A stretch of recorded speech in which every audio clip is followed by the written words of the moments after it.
शंकर भगवान की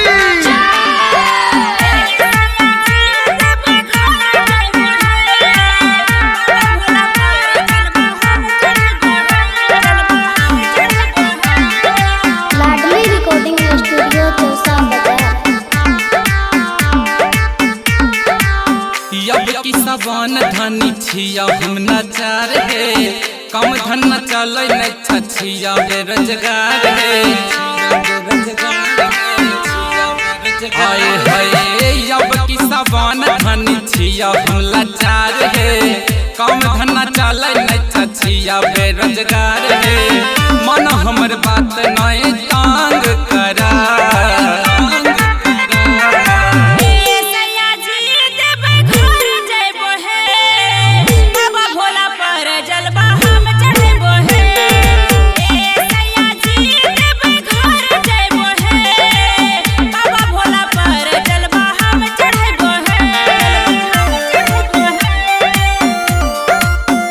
music by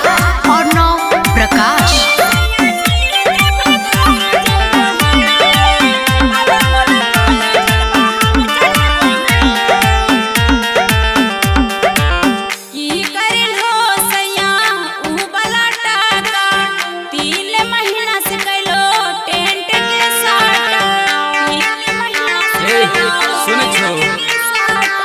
शादी में नैहर तू गेलो हे